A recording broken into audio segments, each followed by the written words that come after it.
بسم اللہ الرحمن الرحیم انا انزلناہ فی لیلۃ القدر وما ادراک ما لیلۃ القدر صدق اللہ العظیم۔ رمضان المبارک کا مہینہ تو تمام احباب کو اچھی طرح معلوم ہے کہ بڑا عظیم الشان مہینہ ہے۔ اس میں جہنم سے نجات اور جنت کے داخلے اور گناہوں کی معافی، یہ سارا کا سارا کچھ رمضان المبارک کے بابرکت مہینے میں ہوتا ہے۔ لیکن دوستو بھائیوں سے میں رمضان کے اندر جو رسول اکرم صلی اللہ علیہ وسلم نے اپنی امتیوں کو 4 تحفے بتائے ہیں، جو بندہ ان پر عمل کر لیتا ہے وہ ایسا سمجھے کہ اس نے رمضان المبارک کی خیر و برکت کو حاصل کر لیا ہے۔ وہ کیا ہے؟ سب سے پہلے رسول اکرم صلی اللہ علیہ وسلم نے صحابہ اکرام رضی اللہ تعالی عنہم اجمعین کو کلمے کی تلقین کی، لا الہ الا اللہ۔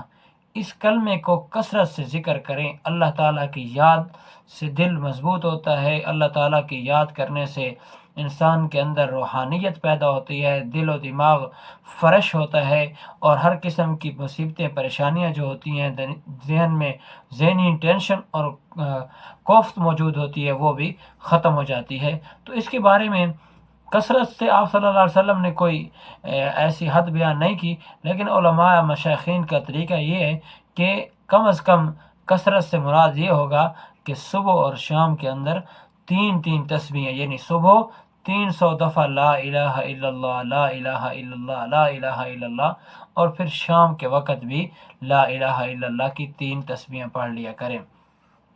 اور مجھے اور سب کو اللہ عمل کی توفیق نصیب فرمائے۔ یہ تو ہو گئی پہلی چیز، کیونکہ اس میں اللہ رب العالمین کی توحید کا بیان ہے، جس کے پڑھنے کی وجہ سے انسان کے دل کے اندر ظلمات، کفر و شرک اور بدعات کی جتنی چیزیں ہوتی ہیں وہ ساریاں دور ہو جاتی ہیں۔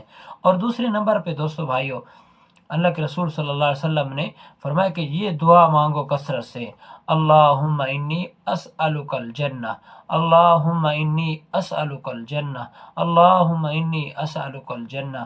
یہ صبح و شام اللہ کے ہاں، اللہ کے دربار میں کثرت سے بار بار اس کو پڑھنا چاہیے، بیٹھتے اٹھتے جب بھی کریں تو جیسے بھی شغل ہو اس میں یہی سوال کرتے رہیں، اللہم انی اسألک الجنہ۔ اور تیسرے نمبر پہ ہے، رسول اکرم صلی اللہ علیہ وسلم نے فرمایا کہ میرے صحابہ، تم استغفر اللہ ربی من کل ذنب واتوب الیہ، یہ پڑھتے رہا کرو۔ اگر یہ پڑھتے رہو گے تو اللہ رب العالمین تمہارے اس رمضان کی برکت سے گناہ معاف کر دے گا۔ اور اسی طریقے سے چوتھے نمبر پہ ہے رسول اکرم صلی اللہ علیہ وسلم پر کثرت سے درود پڑھنا، اللہم صلی علی محمد وعلی آل محمد کما صلیت علی ابراہیم وعلی آل ابراہیم انک حمید مجید، اللہم بارک علی محمد وعلی آل محمد کما بارکت علی ابراہیم وعلی آل ابراہیم انک حمید مجید۔ تو دوستو بھائی، یہ درود ہے تفصیلی، لمبا درود ہے، لیکن کوئی بندہ اس سے مختصر پڑھنا چاہتا ہے، پہلی مرتبہ یہ مکمل درود پڑھ لے اور اس کے بعد رسول اکرم صلی اللہ علیہ وسلم پر مختصر درود پڑھ لے، اس میں بھی کوئی حرج نہیں ہے۔ درود کی برکت اور درود کے پڑھنے کی وجہ سے جو کیفیت انسان کو حاصل ہوگی وہ بھی ہوگی، وہ ہے مختصر درود صلی اللہ علیہ وسلم، صلی اللہ علیہ وسلم۔ مختصر پڑھنے کے بعد اس طریقے سے آپ اللہ اور اس کے رسول کو یاد کرتے رہیں، اور اس طریقے سے انشاءاللہ آپ نے جب یہ کام کر لیے، چند 4 کام رمضان المبارک اس مہینے کے اندر، تو انشاءاللہ ہمارا رمضان